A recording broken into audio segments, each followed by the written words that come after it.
ബിജെപിക്ക് വേണ്ടി RSSന് വേണ്ടി മുദ്രാവാക്യം വിളിക്കാൻ നടക്കുന്ന നമ്മുടെ ഹിന്ദു സഹോദരങ്ങൾ ഉൾപ്പെടെയുള്ളവർ തിരിച്ചറിയേണ്ടതാണ്. അവരെ സംബന്ധിച്ചിടത്തോളം അവരുടെ ഹിന്ദു എന്ന് പറയുന്നതിൽ അവർക്ക് ചില മാനദണ്ഡങ്ങളൊക്കെ ഉണ്ട്. BJP ഹിന്ദു രാജ്യമല്ല, ഹിന്ദുത്വ രാജ്യമാണ് സ്വപ്നം കാണുന്നത്. ഹിന്ദുവും ഹിന്ദുത്വയും തമ്മിൽ വലിയ വ്യത്യാസമുണ്ട്.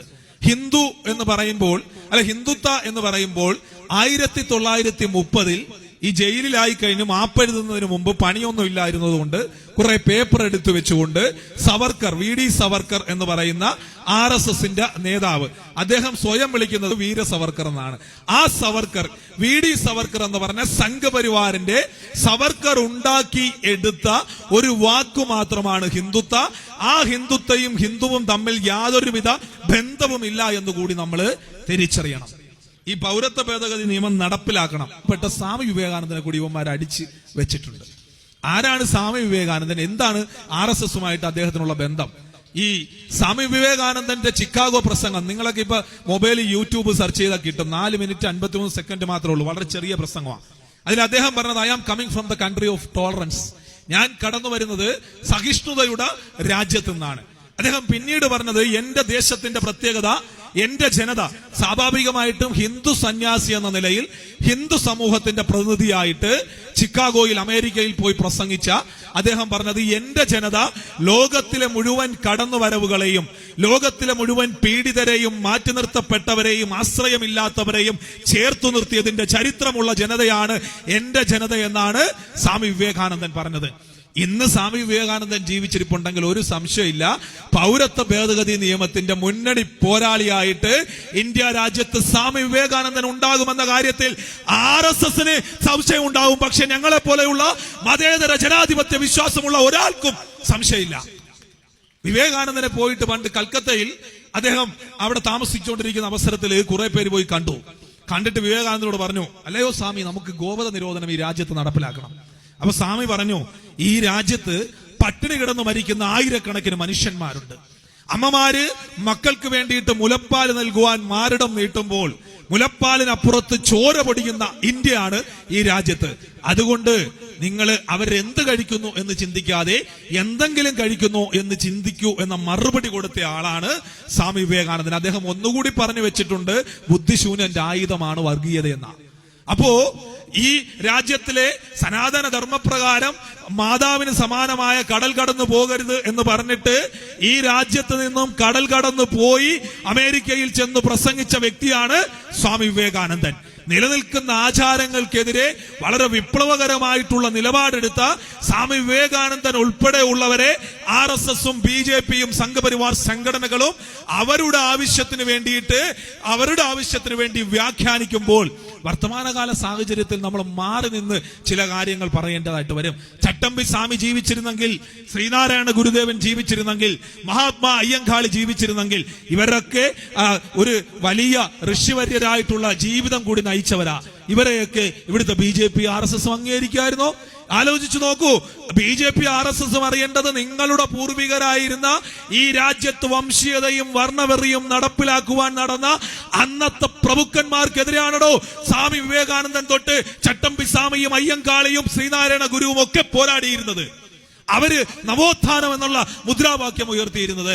ആ മുദ്രാവാക്യം ഉയർത്തിയിരുന്ന അവരെ പോലും BJPയും RSSന്റെയും സംഘപരിവാറിന്റെയും രാഷ്ട്രീയം അംഗീകരിക്കില്ലായിരുന്നു എന്നുള്ളതാണ് ഒരു വലിയ യാഥാർത്ഥ്യം. ഞാനിത് പറയുവാൻ കാരണം ഇത് അനിവാര്യമായതുകൊണ്ടാണ്.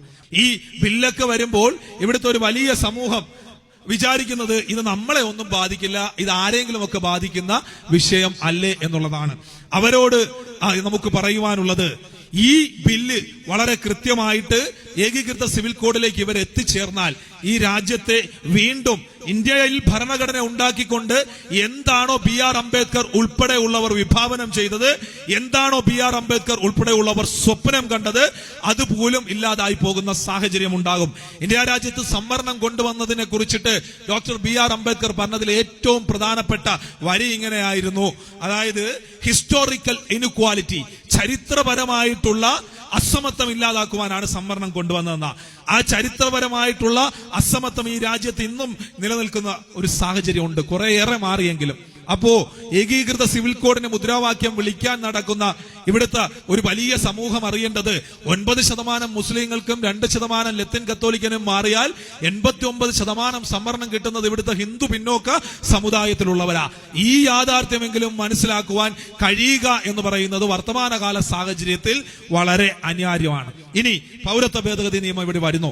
പൗരത്വ രജിസ്റ്റർ 2024 ഡിസംബർ 31 മുമ്പ് ഇന്ത്യ രാജ്യത്ത് നടപ്പിലായാൽ ഈ പൗരത്വ രജിസ്റ്ററിൽ നിന്നും 100 കോടി പേര് ഇന്ത്യയിൽ പുറത്തു പോകുമെന്നാണ് അമിത്ഷാ BJPയുടെ പ്രാദേശികമായ ആഭ്യന്തരമായ ഒരു യോഗത്തിൽ പ്രസംഗിച്ചത്. അപ്പൊ നിങ്ങൾ മനസ്സിലാക്കേണ്ട ഒരു വലിയ കാര്യം, അമിത്ഷായുടെ കോണ്ടക്സിൽ കാഴ്ചപ്പാടിൽ ആരാണ് ഹിന്ദു എന്നുള്ള, അയാൾ യഥാർത്ഥത്തിൽ ഹിന്ദു അല്ല, അയാൾ ജൈന മതക്കാരനാണ്. അതിന്റെ രാഷ്ട്രീയത്തിലേക്കൊന്നും ഞാൻ കടന്നു പോകുന്നില്ല.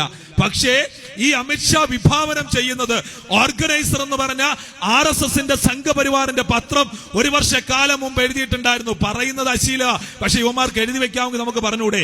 ഇവരെഴുതി പറഞ്ഞത് ഇങ്ങനായിരുന്നു: നിങ്ങൾ വിവാഹം കഴിച്ചതിന് ശേഷം ദാമ്പത്യ ബന്ധത്തിൽ ഏർപ്പെടുന്നതിന് മുമ്പ് ഈ ബ്രാഹ്മണ സമുദായത്തിലൊക്കെ ശാന്തി മുഹൂർത്തം നോക്കും. അതിന് സമാനമായിട്ട് നിങ്ങൾ എന്ത് ചെയ്യണം? ശാഖയിൽ പോയി പറയണം. ശാഖയിലുള്ളവർ നാഗ്പൂരിൽ അറിയിക്കും. എന്നിട്ട് നിങ്ങളുടെ ജാതകമൊക്കെ നോക്കിയിട്ട് ഒരു സമയം പറയും.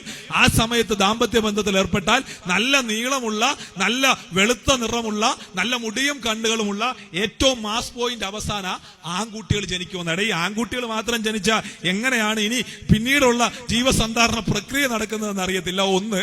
രണ്ടാമത്തെ പ്രശ്നം, അപ്പൊ ഞാനും ഹിന്ദു നാമധാരിയാണ്, പേര് കാർത്തിക്, പക്ഷേ നിറം കറുപ്പാണ്, നീളമുണ്ടെങ്കിലും നമ്മൾ യുവന്മാരുടെ ലിസ്റ്റിൽ നിന്ന് പുറത്തു പോകുമെന്ന കാര്യത്തിൽ ഒരു സംശയവും ഇല്ല എന്നുള്ളതാണ്. ഇതുപോലെ ഒരു വലിയ വിഭാഗം ആൾക്കാർ ഇതിൽ നിന്ന് പുറത്തു പോകും. എങ്ങനെയാണ് RSSന്റെയും BJPയുടെയും അജണ്ട ഈ രാജ്യത്തേക്ക് ചേർത്ത് വെക്കുന്നത് എന്നുള്ളത് നമ്മൾ ചിന്തിക്കണം. അവരെ സംബന്ധിച്ചിടത്തോളം അവരുടെ കാഴ്ചപ്പാടിൽ LK അദ്വാനിയെ പോലെ, മുരളി മനോഹർ ജോഷിയെ പോലെ ഉള്ളവർ മാത്രമാണ് ഹിന്ദുക്കള്. അല്ലാതെ ഞാനോ അല്ലെങ്കിൽ ഇവിടെ ഇരിക്കുന്ന ആരെങ്കിലുമോ നമ്മുടെ MLAയോ MPയോ ഒന്നും അവരുടെ കോണ്ടക്സിൽ ഹിന്ദുക്കളായിട്ട് വരില്ല എന്നുള്ളത് തിരിച്ചറിയണം. ഞാനിത് പറയുന്നത് ഇവിടുത്തെ BJPക്ക് വേണ്ടി, RSSന് വേണ്ടി മുദ്രാവാക്യം വിളിക്കുന്ന ഒരു വലിയ സമൂഹത്തോടാണ്. ഒന്ന്, ഇവിടെയാണ് ഇതിന്റെ പ്രശ്നം നിൽക്കുന്നത്. പൗരത്വ ഭേദഗതി നിയമം വരുന്നു, നിയമത്തിന്റെ ഭാഗമായി രജിസ്റ്റർ വരുന്നു. രജിസ്റ്റർ വരുമ്പോൾ 100 കോടി പേര് പുറത്തു പോകുമെന്ന് അമിത്ഷാ പറയുന്നു. ആധാർ കാർഡിനെ ഡീകോഡ് ചെയ്യുന്നത് ഒരു അമേരിക്കൻ കമ്പനിയാണ്. അവര് പറഞ്ഞത് ഇന്ത്യയിൽ 25 കോടി പേര് എങ്ങനെ പോയാലും പൗരത്വ രജിസ്റ്ററിൽ നിന്ന് പുറത്ത് പോകുമെന്ന. എന്ത് ഭീകരമായിട്ടുള്ള അവസ്ഥയാണെന്ന് ചിന്തിക്കണം. നിങ്ങൾ അസ്സാം മാത്രം എടുത്താൽ മതി. ആലോചിച്ച് നോക്കൂ. വസുദൈവ കുടുംബകം, ലോകമേ തറവാടെന്ന് പറയുന്ന വലിയൊരു കാഴ്ചപ്പാടിന്റെ ഭാഗമാണ് ഹിന്ദു മതമെന്നാണ് പറയുന്നത്, അല്ലെങ്കിൽ അങ്ങനെയാണ് വിശ്വാസം. മറ്റൊന്ന് എന്താ പറയുന്നത്? സനാതന ധർമ്മത്തെ കുറിച്ച് എല്ലാവർക്കും സുഖമുണ്ടാകണം. ഓം ലോക സമസ്ത സുഖിനോ ഭവന്തു, ലോകത്തുള്ള ജീവനുള്ളതും ജീവനില്ലാത്തതുമായ സർവ്വ ചര അചരങ്ങൾക്കും നന്മകൾ ഉണ്ടാകട്ടെ എന്ന് പറയുന്ന മതത്തിന്റെ പ്രത്യയശാസ്ത്രത്തിൽ വിശ്വസിക്കുന്നു എന്ന് പറയുന്ന BJP RSSും തിരിച്ചറിയേണ്ട ഒരു വലിയ കാര്യമുണ്ട്. അസാമിൽ മാത്രം 5 ലക്ഷം കുടുംബം 5 ലക്ഷം ആൾക്കാർ പുറത്തു പോകുന്നത് പറഞ്ഞാൽ 1 മുതൽ 1.25 ലക്ഷം കുടുംബം പുറത്തു പോകുന്നത്. അവിടെ 40 വയസ്സുള്ള വിവാഹം കഴിച്ച ഒരാള്, അയാളുടെ 35 വയസ്സുള്ള ഭാര്യ, അയാളുടെ 10ഉം 8ഉം വയസ്സുള്ള 2 മക്കൾ, ഇവര് പൗരത്വ രജിസ്റ്ററിൽ വന്നിട്ടില്ല എങ്കിൽ അയാൾ അച്ഛനെ വിടുന്നത് ഒരു പുരുഷന്മാരുടെ തടങ്കൽ പാളയത്തിലേക്കായിരിക്കും, അമ്മയെ വിടുന്നത് സ്ത്രീകൾക്കുള്ള തടങ്കൽ പാളയത്തിലേക്കായിരിക്കും, കുട്ടികളെ വിടുന്നത് ജുവനൈൽ ഹോമിലേക്കായിരിക്കും. എന്തൊരു അനീതിയാണെന്ന് നമ്മൾ ചിന്തിച്ചു നോക്കണം. ഒരു കുടുംബം എങ്ങനെയാണ് ശിഥിലീകരിക്കപ്പെടുന്നതെന്ന് നമ്മൾ ചിന്തിച്ചു നോക്കണം. നിങ്ങളിവിടെ മതം ചിന്തിക്കേണ്ട, നിങ്ങളിവിടെ പ്രദേശം ചിന്തിക്കേണ്ട, നിങ്ങൾ ആദ്യമായിട്ടും മനുഷ്യരായിട്ടും മനുഷ്യത്വപരമായിട്ട് ചിന്തിച്ചു നോക്കൂ.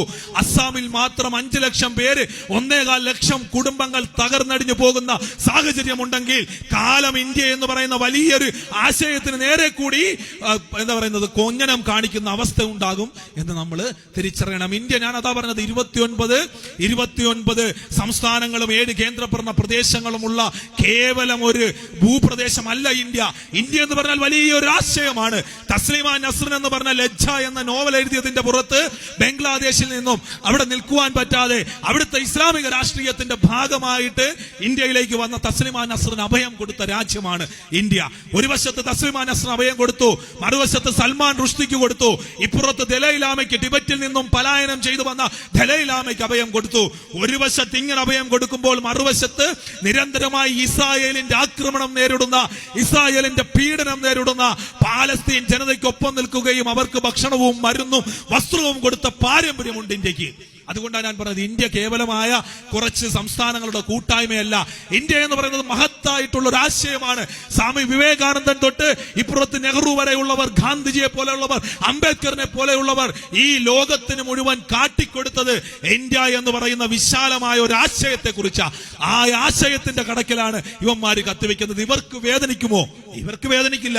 കാരണം ഇവരെ സംബന്ധിച്ചിടത്തോളം അപസർപ്പക കഥകൾക്ക് സമാനമായി ഇല്ലാത്ത കഥകൾ ഉണ്ടാക്കിക്കൊണ്ട്, ഇല്ലാത്ത ചരിത്രം നിർമ്മിച്ചുകൊണ്ട്, അപരമത വിരോധം ഉണ്ടാക്കിക്കൊണ്ടാണ് BJPയുടെയും RSSന്റെയും രാഷ്ട്രീയം കടന്നു പോകുന്നത്. അവരോട് നമുക്ക് ചരിത്രം പറയേണ്ടി വരും. ഇവരെ സംബന്ധിച്ച് ഇവർ ആദ്യം ഗാന്ധിജിയെ കൊന്നു. ഗാന്ധിജിയെ കൊന്നിട്ട് ഇവർ പറഞ്ഞു, അയ്യോ ഞങ്ങൾ കൊന്നില്ല എന്ന് പറഞ്ഞു. ഗാന്ധിജിയെ കൊല്ലുന്നത് ഇവരാണെന്ന്, സംഘപരിവാറാണെന്ന് ഇവർക്ക് ഒരിക്കലും അംഗീകരിക്കേണ്ടി വരില്ല. കാരണം എന്താ? സംഘപരിവാറിന്റെ ഒരു വലിയ പ്രത്യേകത, RSSന് എങ്ങും മെമ്പർഷിപ്പ് ഇല്ല. ആർക്കും അതിൽ മെമ്പറാകാം, ആർക്കും അതിൽ മെമ്പർ അല്ലാതിരിക്കാം. എഴുതപ്പെടുന്ന ഒരു മെമ്പർഷിപ്പ് പോലും ഇല്ലാത്ത സംവിധാനമാണ്. ഗാന്ധി മരണപ്പെട്ടതിന് ശേഷം ഗോഡ്സെ അദ്ദേഹം ജയിലിൽ പോയി. വൈ ഐ അസാസിനേറ്റഡ് ഗാന്ധി, ഞാൻ എന്തുകൊണ്ട് ഗാന്ധിയെ കൊന്നു എന്ന് എഴുതി. എന്തുകൊണ്ട് ഞാൻ ഗാന്ധിയെ കൊന്നു എന്ന് എഴുതിയതിൽ അദ്ദേഹം വളരെ കൃത്യമായി പറഞ്ഞു വെച്ചിരിക്കുന്നത് ഇങ്ങനെയാണ്: ഞാൻ ഇന്ത്യ എന്ന് പറയുന്ന മതേതര രാജ്യത്ത് ഗാന്ധിജി ഉണ്ടാക്കിയ ആശയങ്ങളിൽ, നെഹ്റുവും അംബേദ്കറും ഉണ്ടാക്കിയ ഒരു ഭരണ സംവിധാനങ്ങളിൽ, ഭരണഘടനയിൽ ഞാൻ വിശ്വസിക്കുന്നില്ല. അതുകൊണ്ട് മതേതര രാജ്യത്തിന്റെ ചിതാഭസ്മം നിമജ്ജനം ചെയ്യരുത്. ആ ചിതാഭസ്മം മൺകുടത്തിലാക്കി സൂക്ഷിച്ചു വെച്ച് എന്ന് ഇന്ത്യ ഹിന്ദുത്വ രാഷ്ട്രമാകുന്നോ ആ കാലത്ത് മാത്രമേ എന്റെ ചിതാഭസ്മം നിമജ്ജനം ചെയ്യാവൂ എന്നെഴുതി വെച്ചിരിക്കുന്ന ഗോഡ്സെയുടെ ആശയമാണ് നരേന്ദ്രമോദിയും അമിത്ഷായും നടപ്പിലാക്കാൻ ശ്രമിക്കുന്നത്. മറുവശത്ത് ഈ രാജ്യത്ത് വംശശുദ്ധീകരണത്തിന്റെ രാഷ്ട്രീയം നടപ്പിലാക്കണം. ചൂതന്മാരെ എങ്ങനെയാണോ ജർമ്മനിയിൽ നിഷ്കാസനം ചെയ്തത് ഹിറ്റ്ലർ, അതിന് സമാനമായി ഇന്ത്യ രാജ്യത്ത് നിഷ്കാസനത്തിന്റെ മതവിരുദ്ധതയുടെ ഒരു വലിയ രാഷ്ട്രീയം നടപ്പിലാക്കണമെന്ന് വിചാരധാരയിൽ കൂടി we or our nationhood defined എന്ന് പറഞ്ഞ പുസ്തകത്തിൽ കൂടി എഴുതി വെച്ച മാധവ് സദാശിവ ഗോൾവൽക്കർ എന്ന MS ഗോൾവൽക്കറിന്റെ ആശയമാണ് സംഘപരിവാറും BJPയും ഇന്ത്യയിൽ നടപ്പിലാക്കാൻ ശ്രമിക്കുന്നത്.